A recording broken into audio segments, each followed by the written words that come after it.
जय हिंद देवियों सज्जनों, आप देख रहे हैं मीडिया मैप न्यूज नेटवर्क। मैं हूं आपका होस्ट चंद्र कुमार। आप पिछले 5 एपिसोड से ज्योतिष के बारे में गहराई से जानना चाहते हैं और आज मैं फिर उसी ज्योतिष पे ही चर्चा करूंगा। हमारे साथ कारपोरेट गुरु और कारपोरेट ट्रेनर प्रमोद माधव आटले साहब स्टूडियो में पधारे हैं और मैं बताऊं कि जिस प्रकार से वो ज्योतिष की बात करते हैं और आम आदमी को समझ में आने के लिए इस कदर मेरे पास लोगों के फोन आते हैं कि और सर और तो आपके दर्शकों के भारी मांग पर, बहुत ज्यादा आप लोगों की डिमांड पर मुझे आप लोगों को संतुष्ट करने के लिए और हमें आपकी संतुष्टि चाहिए भी, और साथ साथ जो यह गहरा विज्ञान है जिस पर आवरण पड़ा था उसको एक एक परत करके हमारे प्रोफेसर आटले साहब खोल रहे हैं। इसी क्रम में अभी पीछे हम लोगों ने रावण संहिता पे बात किया और अब हम आते हैं हमारा वैदिक ज्योतिष क्या है, इसी विषय पर। प्रोफेसर आटले साहब, जय हिंद। जय हिंद चंद्र कुमार जी, आपको और आपके दर्शकों को मेरा प्रणाम। बहुत से दर्शकों ने मुझसे खुद का प्रश्न किया है कि ठीक है, आपने रावण संहिता के बारे में बड़ा गूढ़ रहस्य बताया और उससे भी समाज को काफी लाभ हुआ है, लेकिन जो हमारा वैदिक परंपरा है, जो सनातन परंपरा है, तो वैदिक ज्योतिष क्या है? चंद्र कुमार जी, जैसा मैंने बताया कि ज्योतिष जो है ये एक विज्ञान है और वेद, अगर वेद का हम शाब्दिक अर्थ निकालें तो वेद का मतलब विज्ञान ही होता है। और ईसा से लगभग 1200-1500 साल पहले जो वेद है, हम लोग 4 मुख्य वेदों को मान के चलते हैं कि ऋग्वेद, सामवेद, अथर्ववेद और यजुर्वेद। अब इसके उपखंड भी है जिसमें 6 उपवेद माने गए, जिसमें से एक आयुर्वेद और दूसरा ज्योतिष जो मुख्य है। तो ज्योति मतलब लाइट, प्रकाश, और ईश मतलब ईश्वर, तो ईश्वर का प्रकाश यानी ज्योतिष। अब इसके जो सिद्धांत है जो वेदों में वर्णित किए गए हैं, इसमें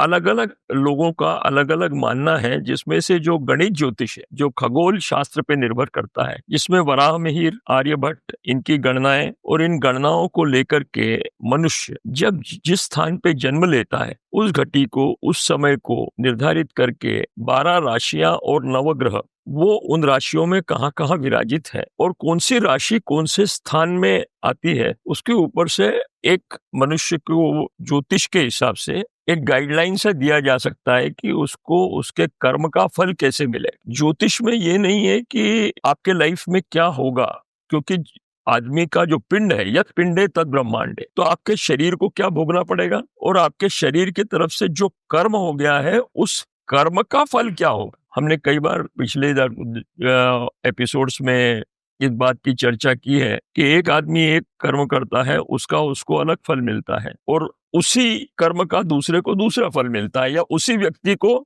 एक कर्म का अलग फल मिलता है और दूसरे कर्म का अलग फल मिलता है। तो वो सब स्थान, काल और पात्र इसके ऊपर निर्धारित रहता है। अब इसमें क्या है कि पाराशर मुनि ने, भृगु ने, जेमिनी ने अपने अलग अलग समय में अलग अलग व्याख्याएं की हुई हैं कि कौन सा ग्रह कहाँ होगा। अब जिसमें पाराशरी में उन्होंने कहा है कि महादशा है, जिनको विंशोत्तरी महादशा बोलते। फिर उसके बाद में गोचर होता है कि भाई जन्म के समय में तो ग्रहों की एक स्थिति हो गई, पर वो स्थिति हर पल निरंतर बदलती रहती है। तो ग्रहों की स्थिति में जब बालक है तो उसको उसका क्या फल मिलेगा, जब वो किशोर होगा तो उसका फल क्या मिलेगा, जब वो युवा होगा तो उसका फल क्या मिलेगा, जब वो प्रौढ़ होगा तो उसका फल क्या मिलेगा, या वृद्ध होगा तो उसका फल क्या मिलेगा। मेरा ये मानना है, जो भी बात आपने बताई है बिल्कुल ऐसा होता है, लेकिन इसका जो बेस प्रमुख आधार क्या है? प्रमुख आधार है कर्म।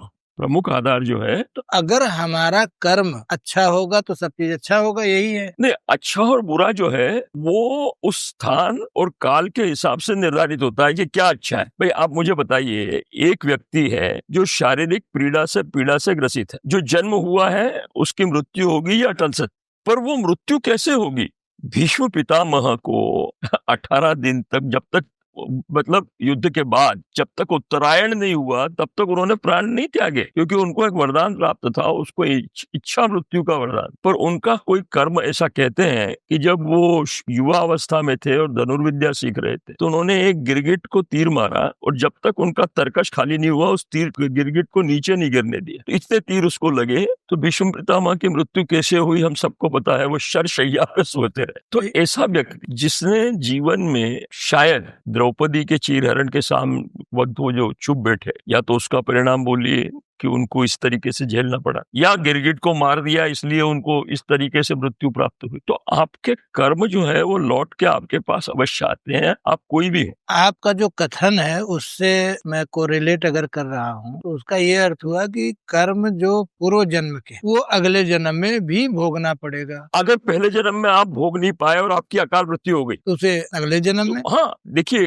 कोई भी चीज जो है ना वो क्रेडिट डेबिट वाला हिसाब किताब। जैसे आप आपके माता पिता नहीं चुन सकते, आप उसी परिवार में जन्म लेंगे जिनके साथ आपके कोई ऋणानुबंध रहे होंगे पूर्व जन्म। आपका विवाह भी ऐसे ही स्त्री से होगा जिसके साथ पूर्व जन्म में आपका कोई ऋणानुबंध रहा होगा। और ज्योतिष जो है, जिसको हम ईश्वर की ज्योति या प्रकाश बोलते हैं, वो आपको यही गाइड कर सकता है कि विवाह के बाद में आपका जीवन कैसे होगा, ठीक है ना। और किस पर्टिकुलर स्त्री से ज्योतिष नहीं बता सकता, पर वो स्त्री आपके भाग्य में आने के बाद में उसमें क्या परिवर्तन हो, या आपका पुत्र या पुत्री होंगी तो उसके बाद में आपके जीवन में क्या फर्क आने वाला है। ये सारी चीजें गणनाओं पे आधारित हैं। बिल्कुल, ये गणनाओं के अभी आधार। आपने बताया कि 12 राशियां हैं, 9 ग्रह है और कुछ नक्षत्र भी सुने, 27 नक्षत्र है। हाँ, इनका भी उसमें कुछ गणना होता है। बिल्कुल गणना होता है। आपको याद होगा मैंने पिछले एपिसोड में बताया था कि जैसे कैडिलियोस्कोप होता है, बच्चे बचपन में देखते हैं कि चूड़ियों को काट के 3 प्रकार के मिरर लगा करके जो पैटर्न बनते रहते हैं, और जो एक पैटर्न बनता है वो दोबारा रिपीट नहीं होता। उसी हिसाब से अगर आप गणित की, आज के गणित में, कैलकुलस में बात जाए तो कितनी संभावनाएं हो सकती है एक व्यक्ति के जीवन में जो एक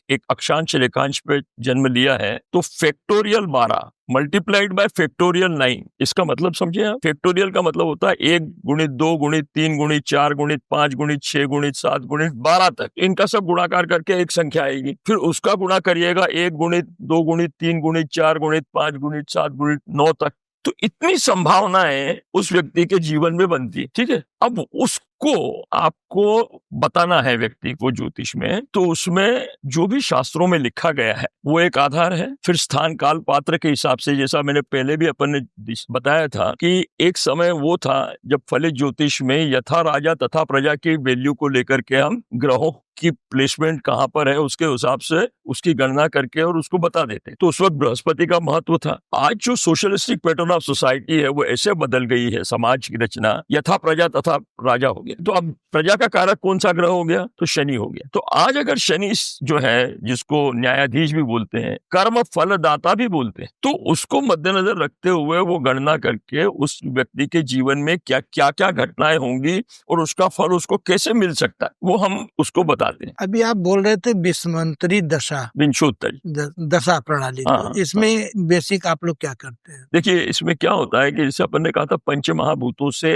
हमारा पूरा शरीर बना है, तो ये एक किसी भी समय पे 5 ग्रहों की महादशा एक साथ जब तक नहीं आती तब तक वो घटना नहीं घटी। तो सबसे पहले होती है महादशा, फिर उसमें आती है अंतरदशा, फिर होती है प्रत्यांतर दशा, सूक्ष्मांतर दशा और प्राण दशा। तो ये अलग अलग प्लैनेट्स की एक साथ होती है। पर जब महादशा शुरू होती है तो 5 लेवल के ऊपर एक ही ग्रह की होती है। मान लीजिए बृहस्पति की महादशा शुरू होती है और हर महादशा का समय निर्धारित है, तो कितना दिन तक वो ट्रेवल करेगा। हाँ, अब जैसे मान लीजिए सूर्य है, उसकी महादशा सबसे कम समय के लिए होती है, वो 6 साल के लिए। तो ये सब आप लोगों के गणना में सब पहले से कि कौन से नक्षत्र में, जो आप नक्षत्र बता रहे थे, तो वो नक्षत्र वही होते हैं कि राशि एक अलग हो गई। अब हर राशि में लगभग 3-3.25 नक्षत्र के आसपास गणना में आते हैं। तो क्या होता है कि आदमी मान लीजिए मेष राशि में पैदा हुआ है। अब मेष राशि में जो पाए होते हैं, नक्षत्र होते हैं, वो नक्षत्र कौन कौन से होंगे, फिर उन नक्षत्रों के लॉर्ड्स क्या होंगे, उनका क्या असर पड़ेगा। कि जैसे मान लीजिए आज आप कहते हैं भाई आदमी राजयोग है। अब राजयोग में वो आदमी किस स्तर पे काम कर रहा है, मान लीजिए कि वो जमादार है या एक IAS अफसर है या एक कमीशन ऑफिसर है आर्मी में, तो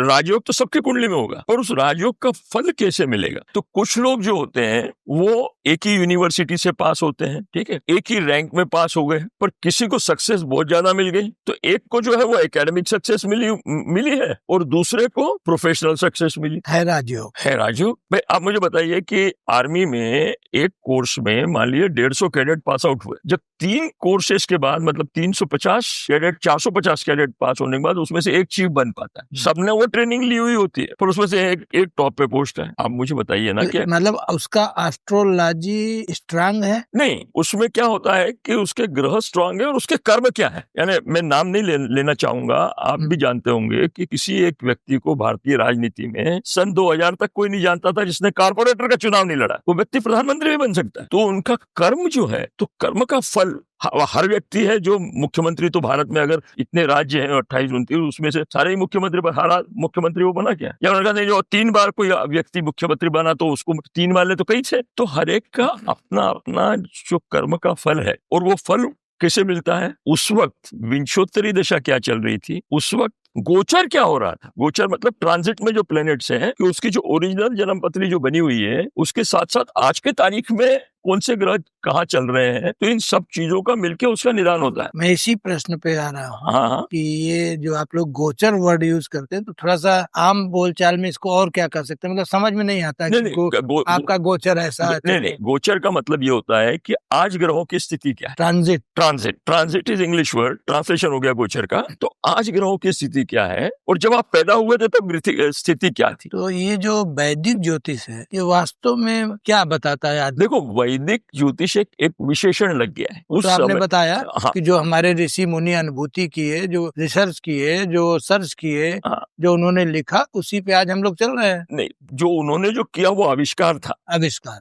आज अनुसंधान हो रहा है कि उस वक्त अगर भगवान राम की कुंडली में 5-6 ग्रह उच्च के थे, तो रावण के भी थे। तो मेरा कहने का तात्पर्य क्या है कि भगवान राम को भी रावण का वध करने के लिए कितने प्रयास करने पड़े। तो ऐसा नहीं होता है कि भाई आज तेंदुलकर है, 0 पे तो आउट, वो भी होते हैं, तो इसका ये मतलब थोड़ी है कि वो बॉल उनको खेलना नहीं आता था। वो घटी, वो गोचर, वो फेवरेबल नहीं था, तो आदमी आउट हो गया। जैसे हमारे जीवन का जो स्वभाव है, हमारा शिक्षा है, हमारा करियर है, हमारी नौकरी है, हमारा विवाह है, हमारा प्रेम विवाह है, हमारा दाम्पत्य है, हाँ, ये सब कुछ आपके वैदिक ज्योतिष से बिल्कुल गणना किया जाता है। एकदम गणना की जा सकती है। और अगर जिसको हम डेटा बोलते हैं कि आपका जन्म स्थान, जन्म समय, ये सब अगर सटीक है, तो बिल्कुल सटीक भविष्यवाणी की जा सकती है। तो भविष्यवाणी में मैंने आपको ये बताया कि आपको ये बताया जा सकता है कि ये किस लेवल तक जाएगा, पर उसकी ग्लोरिफिकेशन क्या होगी। भाई लाइट तो है, 100 वाट का बल्ब है, ठीक है ना। अब 100 वाट के बल्ब को आप 150 तो नहीं कर सकते, पर आपके कर्म से उसके पीछे रिफ्लेक्टर लगा सकते हो, और अगर चकाचौंधी आ रही है तो फिल्टर लगा सकते हो। ये कर्म है। तो आप आपके कर्म से जो भी अड़चने आ रही हैं, उसको आप कमती बेशी किया जा सकता है। हम अपने भाग्य को भी सुधार सकते हैं। हाँ, इसीलिए भगवत गीता में भी क्या कहा है, कर्मण्येवाधिकारस्ते मां फलेषु कदा। आपके हाथ में कर्म करना है, फल आपके हाथ में नहीं है। फल तो आपका प्रारब्ध या नियति, जिसको हम बोलते हैं कि भाई नियति ये थी कि भगवान राम को 14 साल वनवास करना था और भरत को राज्य मिलना था। तो मानव रूप में जो पैदा हुआ है, उसके हाथ में सिर्फ कर्म करना है। दैव उसके हाथ में, दैव में सुख भी होता है, दैव में दुख भी होता है। इसी बात पे मुझे एक बात याद आ रही है कि जब भगवान राम का राज्याभिषेक होना था, उस समय के जो सबसे बड़े ऋषि मुनि वशिष्ठ, विश्वामित्र रहे, प्रेजेंट रहे, तो उन लोगों ने निश्चित रूप से ये गणना करके समय निकाला होगा कि कल भगवान राम का राज्याभिषेक होगा और सिनारियो चेंज हो रहा है। हाँ, जिस दिन अपॉइंटमेंट उस दिन टर्मिनेशन। तो इसका मतलब ये हुआ कि गणना उनकी फेल हो गई। नहीं, देखिए, हर चीज का एक दृष्टि और एक दृष्टिकोण दोनों अलग अलग होता है। आप मुझे बताइए कि अगर भगवान राम को वनवास नहीं होता, सीता का अपहरण नहीं होता, क्या तो रावण मर सकता था क्या? वो तो सतयुग से चला आ रहा था। तो उसको मारने के लिए जो शिक्षा, दीक्षा, आयुध, अस्त्र चाहिए, वो भगवान राम विष्णु के अवतार होते हुए भी वो भी तो उनको अलग अलग ऋषि मुनियों से ग्रहण करने थे ना। तो वो राज्य में बैठ के तो नहीं हो सकता था, तो उनको वो वन वन भटकना पड़ा। ये उनकी तालीम थी। वो तो ठीक है, कैलकुलेशन मिस्टेक यहाँ हुआ है। नहीं, ये हम सोचते हैं, हमें ये लगता है कि विधि का विधान ऐसा था कि तो वही वो तो आप पहले ही कह रहे हैं कि ज्योतिष, वो तो इसकी ज्योति जो है वही है, आप लोग केवल बता सकते हैं कि हाँ भाई इनके लाइफ में क्या होगा, हाँ इतना तक। लेकिन जो उस समय डुगडुगी पिट गई कि कल अयोध्या के राजा राम होंगे, कल उनका राज तिलक होगा, और सवेरे सारा सिनारियो राम वनगमन, दशरथ मरण, भरत को राजगद्दी, तो ये हम तो कहेंगे कैलकुलेशन मिस्टेक है। नहीं, ये मैंने क्या कहा, ये एक दृष्टि और दृष्टिकोण का है। भाई आपको ये पता है कि रामायण की रचना वाल्मीकि ने राम कथा होने से पहले की थी। जी हाँ, ये और व्यास मुनि ने महाभारत की रचना, महाभारत की घटनाएं घटने से पहले की थी और दुनिया के पहले स्टेनोग्राफर थे गणेश जी। महाभारत गणेश जी ने लिखी और व्यास मुनि ने डिक्टेट की। हम आते हैं वही जो वैदिक ज्योतिष पे, तो वैदिक ज्योतिष जो है क्यों सबसे या नहीं, वो इसलिए ये वैदिक ज्योतिष से नॉमेनक्लेचर, ये नाम क्योंकि उस वक्त किया जब वेदों की रचनाएं हुई और उपवेद आए, तो आयुर्वेद, ज्योतिष, धनुर्वेद, ये सब उपयोग जो आए, वो इसलिए उनको जो वैदिक ज्योतिष बोला जाता है। क्योंकि जो पाश्चात्य ज्योतिष है आज के तारीख में, उसको वैदिक ज्योतिष नहीं मानते, क्योंकि वो निर्यन सायन, आपको याद होगा पहले एपिसोड में ही अपन ने बताया था कि जो पाश्चात्य ज्योतिष है वो सूर्य के हिसाब से चलता है, इसको हम सायन बोलते हैं, हम लोग निर्यन करते हैं। तो मैंने क्या कहा कि विज्ञान है, क्योंकि आविष्कार तो वराह महिर कर गए, जेमिनी कर गए, पाराशर कर गए, भृगु कर गए, और आज जो हो रहा है वो अनुसंधान। सिर्फ एक लास्ट सवाल, कि सबसे सटीक भविष्यवाणी किस प्रणाली से हो सकती? सबसे सटीक जो ज्योतिष की गणना, इतना नाम आपने लिया, वो सबसे सटीक जो है वो वैदिक ज्योतिष है। और जो ज्योतिष बता रहा है उसके पास में एक मेधा होनी चाहिए जिसको ज्योतिषमती प्रज्ञा बोला गया है। ज्योतिषमती प्रज्ञा आदमी को इनकल्टिकेट को किसी यूनिवर्सिटी में जाके, किसी इंस्टीट्यूशन में जाकर के नहीं आ सकता, अनुभव से नहीं, वो हर एक में होती है, वो आपको इन्वोक करनी पड़ती है। अब आप ये कहो कि बिगर थ्योरी पढ़े आप ज्योतिषमती प्रज्ञा को कर लोगे, तो फिर वो ज्योतिष नहीं कहेंगे, फिर वो पीटर हरकोज, यूरी गलर जैसा हिसाब किताब हो जाएगा। आपकी कुछ कोशिकाएं हाइपर एक्टिवेट हो गई हैं, तो आप किसी चीज को छू लेंगे तो उसका भविष्य बता देंगे, उसका भूतकाल बता देंगे। वो किसी गणना पे आधारित नहीं है। जैसे शकुंतला देवी का रेफरेंस भी मैंने दिया था, जो ह्यूमन कंप्यूटर थी, जो मानव के लिए संभव ही नहीं है। किसी कैलकुलेटर को या किसी कंप्यूटर से फास्ट गणनाएं वो कर लेती थी, और उसके प्रमाण आज उपलब्ध है कि शकुंतला देवी थी और उन्होंने ये किया, और विश्व में जाके किया। टेलीविजन शोज है उनके, आज आप गूगल सर्च करके देख लीजिए। तो हर व्यक्ति तो शकुंतला देवी नहीं हो सका ना। तो उसके लिए क्या है कि आपको जो सिद्धांत है या थ्योरी है वो आपको पढ़ना पड़ेगी, और आपको आपकी ज्योतिषमती प्रज्ञा को इन्वोक करना पड़ेगा, तब जाकर के आप भविष्यवाणी कर सकते। अब एक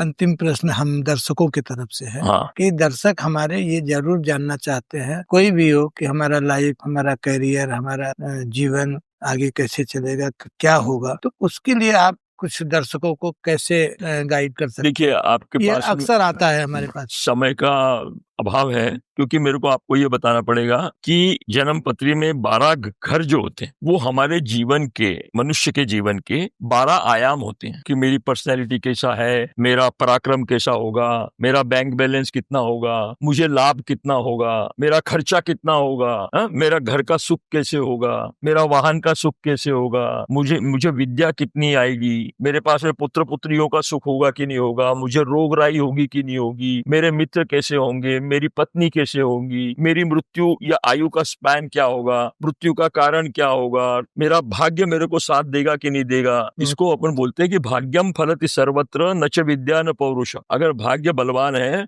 तो आपका विद्या और पौरुष कोई काम नहीं आता। फिर आपका राज्य, अथॉरिटी, कि आपके पास विद्या भी है, आपके पास राज्य भी है, पर आपके पास में अथॉरिटी है या नहीं है। तो वो अच्छा, उस अथॉरिटी का आप उपयोग कैसे कर रहे हो? आप हमारे पड़ोसी देश में देख रहे हैं कि अथॉरिटी का उपयोग कैसे होता है, और भी देशों में आप देख रहे हैं। तो अथॉरिटी होने के बावजूद भी आप उस अथॉरिटी का उपयोग कैसे कर रहे हो, और ये सब ज्योतिष में वर्णित होता है। आप बता सकते हैं कि हाँ, तो मैं अगले एपिसोड में अब हम इस विषय पे, क्योंकि दर्शकों का जो क्यूरियोसिटी है बहुत ज्यादा बढ़ती जा रही है, और हमसे प्रश्न करते हैं, तो भाई मैं तो ज्योतिष हूँ नहीं। अब मैं आपका नंबर इसलिए फ्लैश नहीं करना चाहता हूँ कि आप ही रिजर्व रहते हैं, लेकिन आपके माध्यम से लोगों को ज्ञान प्राप्त हो रहा है। अगला एपिसोड हम इसी पे करेंगे जो हमारे दर्शक चाहते हैं। आप गहराई से और अंत तक वीडियो को जरूर देखिए, तभी आपको इसका सही परिणाम प्राप्त होगा। जय हिंद, जय हिंद, नमस्कार।